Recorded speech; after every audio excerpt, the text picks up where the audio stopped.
Gâter l'espace de communication en Guinée, c'est, excusez-moi, je vais le dire franc, c'est la monétisation des pages. Quitte à dire tout ce que tu veux, mais tant que ça peut, à la fin de la journée, te permettre d'avoir quelques vues et à la fin du mois, un peu d'argent, allez, il faut se laisser aller. Mais, en donnant la bonne information et en multipliant ces communications correctes, peut-être que ça permettra au grand nombre de savoir que l'intoxication ne peut plus être un mode de communication en République de Guinée. C'est à travers l'intoxication que tous les jours en République de Guinée, on fragilise le tissu social.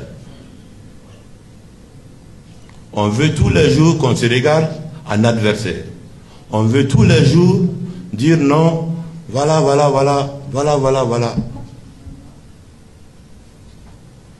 Nous sommes leurs clients préférés, préférentiels. Pourquoi on ne sait pas? Il y a des noms, quand ça se dit, ça fait des milliers de vues. Après, voilà, ça fout la dignité des gens, l'honneur des gens.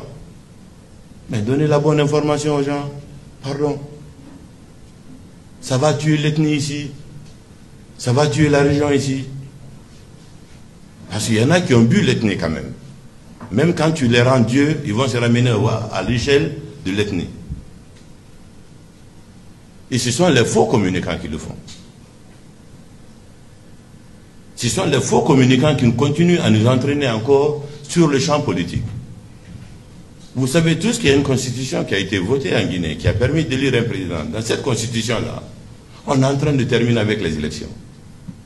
Les dernières élections, ce sont les élections régionales. Ensuite, ça va être l'élection des sénateurs. En tout cas, pour ce qui est de l'élection d'un président, pendant les 7 prochaines années, il n'y en aura pas. On veut tous les jours parler de l'élection présidentielle. Et ça se fera dans 7 ans.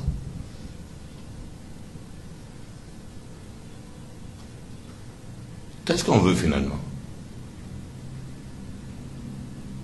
Et comment on y arrive si on ne communique pas correctement? Eh bien, mettons le débat à l'échelle de la République. Pour que ça soit à l'échelle de la République, c'est l'information vraie. Je pense qu'il fait partie de ceux qui peuvent donner l'information vraie, n'étant même pas journaliste. À part lui, tout Guinéen mérite d'avoir l'information vraie, parce que chacun est quand même membre d'une famille. Et dans vos familles, on peut communiquer avec nos frères et sœurs. Pardon, concentrons-nous. La Guinée mérite mieux. Il y a certains débats que nous devons dépasser aujourd'hui. Le monde nous envie. Tuons l'ethnie. Tuons la région. Pensons en République. Pensons en République. Mais certains, pour la notion de la République, c'est que tout soit bon, mais tant que moi je ne suis pas dedans, ça veut dire que ce n'est pas bon. Il faut qu'on admette qu'on peut avoir dans notre famille notre frère qui est plus compétent que nous, ou qui est né avec beaucoup plus de chances que nous. On ne peut rien. Si tu ne peux pas, tu vas, tu plains, porte plainte à Dieu. Pour avoir Dieu dans ta plainte, il faut attendre de partir comment ça s'appelle, de l'autre côté là-bas. Dépolitisons certaines choses. Le matin, on se réveille. Jusqu'au soir, on parle politique. Nous avons effectué un voyage avec des collègues aux États-Unis. J'ai demandé à quelqu'un qui habitait dans une ville depuis une dizaine d'années comment s'appelait son gouverneur, il ne connaissait pas. Il sait qu'il se réveille le matin, il va travailler. Le soir, il rentre. Il ne connaissait pas le nom de son gouverneur. Tous les jours, c'est Moussa Moïse. Tous les jours, Mamadou Doumbouya. Tous les jours.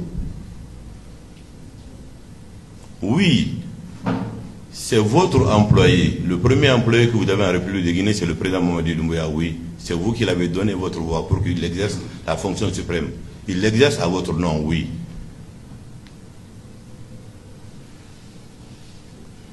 C'est pas lui qui devrait taper le pied de tous les Guinéens le matin pour aller travailler. Et chacun d'entre nous est aussi État, à son échelle considérée.